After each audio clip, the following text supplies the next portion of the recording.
We are about to embark on a 2.5 hour drive to Havana, which I am muy excited to see. We're dropping off a laptop for one of my friend there in Havana. We're meeting up with them. We're gonna take a 2-hour tour of the city of Havana. We might even try some new adventures in Havana. We'll visit Old Havana and the newer Havana City. We're taking a taxi all the way to back, which is gonna give us a lot more access to the city. So looking forward to that, pretty excited, and this is Cuba.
Private company in Cuba or all government owned?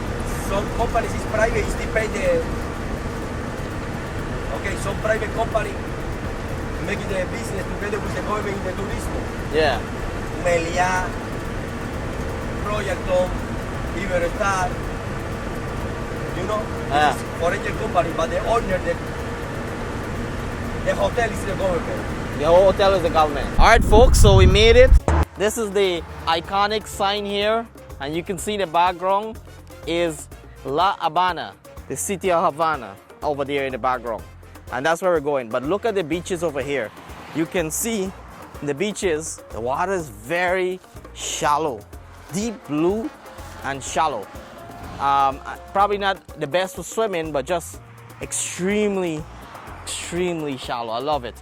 And over there, you see the mountain range overlooking the bay, the Havana Bay. Now the grounds are not the best for walking, but I love it. This is La Habana. I'm gonna take a photo and then we are going to keep our route down to Havana City. My driver here was saying it could take sometimes 6 hours, sometimes 24 hours just to get diesel. In a city like Havana, you will think that would be much faster, but it's a shortage. And you say post-pandemic is the problem. All right, so one of the perks traveling with a antique exotic car is that 20 kilometers left to get to Havana and the engine broke. So right now we have a mechanic or a taxi driver or like a bunch of folks in front. You can see they're trying to figure out how to get the car running again. We've been sitting here for about 10 minutes and they're doing a lot of consultation to figure out why on the gas pedal or the diesel pedal there is no power. So I think a zip tie broke, and because the zip tie broke, the car would not move. We kind of stalled at the traffic light, but we got enough power to get us across from the traffic light. But no stress, there is a lot of people here that some of them are tourists, they're experienced. One of them with a camera. I don't know what that's gonna do, but he has a camera to take photos of how to fix it. So we'll see.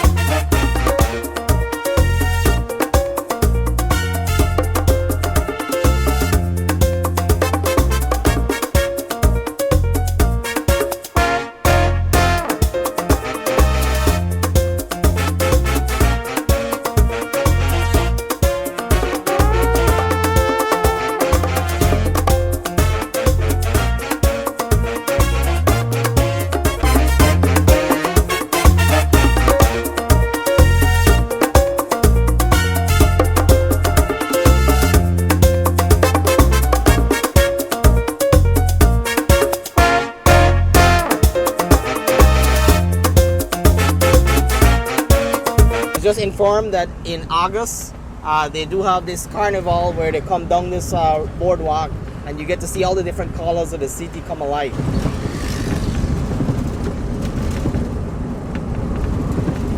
In this is the hospital, Hermanos Atmejeira. Love this experience because it is once in a lifetime you get to see Cuba this way. And the people, everywhere you go, the people are just generous, kind, happy. The Nacional Hotel. Del Nacional Hotel. They have one of these hotels in Varadero. Yeah, in Varadero you have the International Hotel, yeah. And this is the National Hotel. National. Dangerous crossing here. So this is the most famous hotel in Cuba. This is Hotel Nacional. A famous president, celebrities again stayed at this hotel right behind me. Even the person that went to the moon, even Winston Churchill stayed at this hotel in Cuba. And then what's so beautiful about all this experience is, look at this. Look at what's behind me. You have the Cuban flag flying high, the city of Havana all the way at the back there. Let me get you higher. And then we have the Maricon. Maricon is another word for the boardwalk that's over there. And then above that, we have the harbor. The harbor is where all the ships come in as they're coming into Havana. And then look at this here. Just clean, beautiful, well-maintained, well-kept, in the center of the Havana experience. You have this beautiful hotel. Now, behind me, if you think Cuba doesn't have high-rise, they do.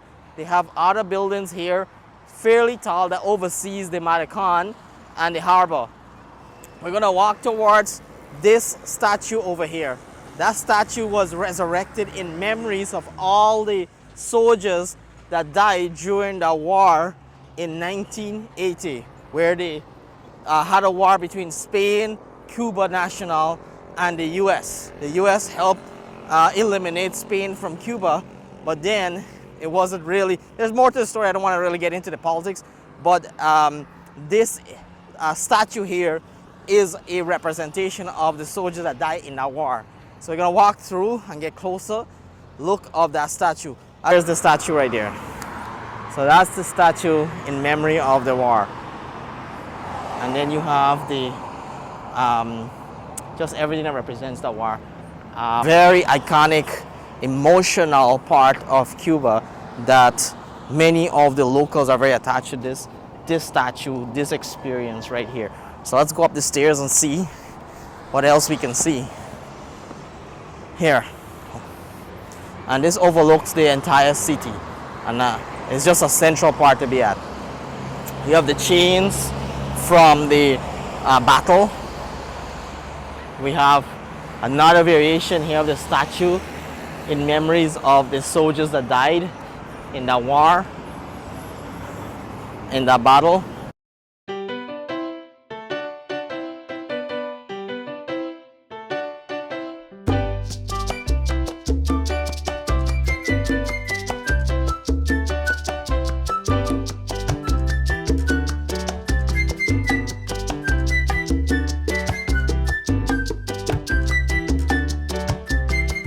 Forever victory or Victoria, something along that line. And over here, Cienfuegos, Camille Cienfuegos. It says, "You are doing good, Fidel," which is pretty awesome. And then it has Cuba Viva. So all beautiful like signs around here, but nothing escapes the beauty of this beautiful Revolution Square. I tell you, it's different seeing it in person. I've watched it on YouTube from other people. I've watched it in different movies, but it's nothing like seeing it up in person. Nothing like seeing it up in person. Nothing like seeing how large it is, how vast it is with this experience. The citizens are of Cuba. The citizens are of their country. This here, they get passionate talking about the history, and they get passionate about the revolution and all the pain and suffering they endure and all the happiness they endure. This is what's all about. This is the power, this is the center, this is their a North Star. This is the guiding. Whatever comes out of this here in Cuba, this is what people adopt in their lives. To prepare again the army, you know. Yeah, In train Mexico, and prepare. And in this moment, meeting to Che Guevara. Ah, Because Che Guevara studied medicine, and when he finished the study, taking the one motorcycle with the friend, and driving the Argentina to Mexico in the motorcycle. And looking the farmer, and he said that this is problem for the poor people, you know, and he like change the system. When he stay in this philosophy, did he since leave Cuba? meeting to Fidel Did he in leave? Mexico, and Fidel explained where he make it here in Cuba. So did he? And he say, I follow you See. because I want to make it the same. So he was when he died in Bolivia, Bolivia. So he's like such South America, very well known. famous. Famous, Because yeah. When the Che Guevara and the Fidel taking the power in Cuba, Che Guevara is the first president, the bank, the National Bank, the Cuba. And after this is the Ministrum, the factory, the industria. But later he say a Fidel, I don't fighting for taking this. I like continue the fighting, you know, in another countries. Yeah. And he moved, exactly.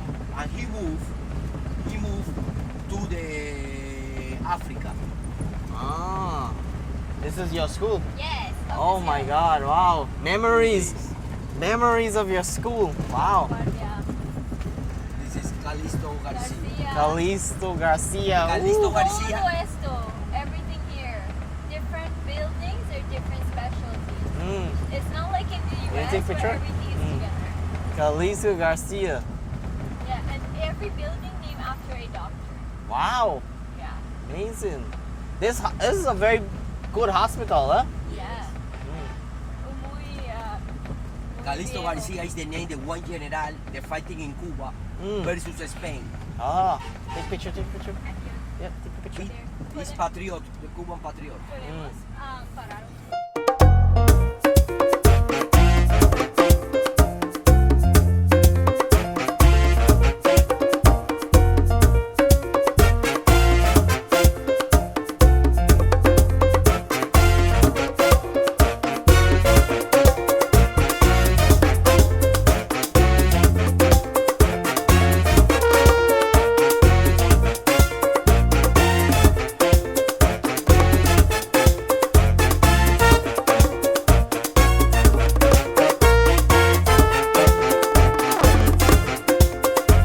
That was a tour of Riva's hospital.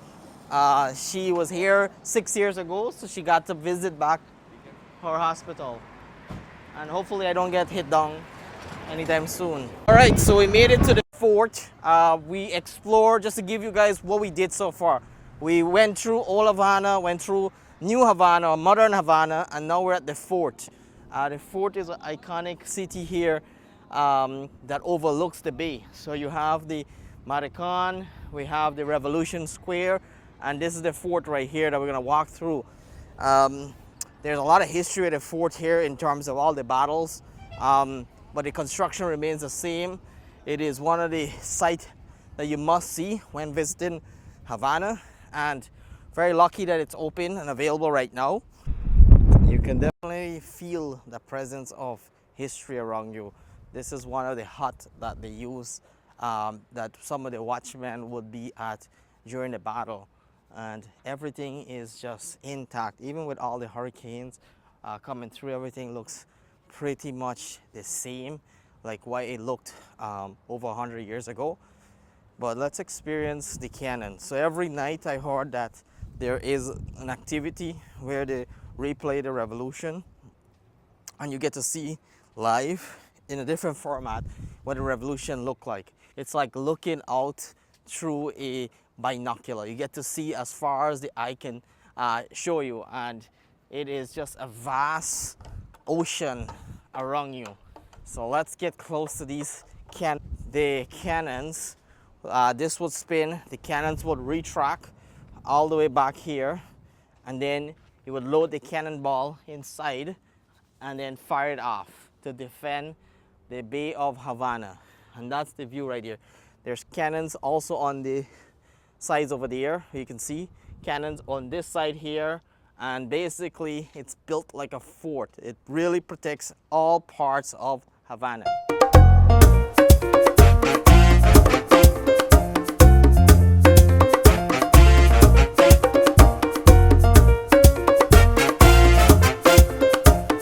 This is a full 360 view here of Havana Bay, or the fort. So you can see there the Maricon, all the national history of Havana is right there. And there is more cannon on that side here, which I think that's where our restaurant is going to be. So we're going to actually have dinner or lunch, whatever time it is right now, over there where the cannons are. And that's another part that, if you look at the way cannons set up, you have the cannon that's pointing towards the bay, so it wouldn't allow or shoot down any ship that try to invade into the harbor. So when we started this trip, we actually went down to the harbor, and then we did the drive around Havana all the way around and got to see the whole bay. And now on the opposite side, the area that protects Havana. There's not much houses on this side here. It's just more like national historic places on this side. It's a pretty exciting experience. And I gotta say, the breeze, I mean, the sun is hot as hell, but the breeze right now is just warm and calming. It's like amazing to be in this presence with all the history that took place here over 100 years ago, to be able to come this close and witness it, even though it's not happening right now, is amazing. I love every moment of this.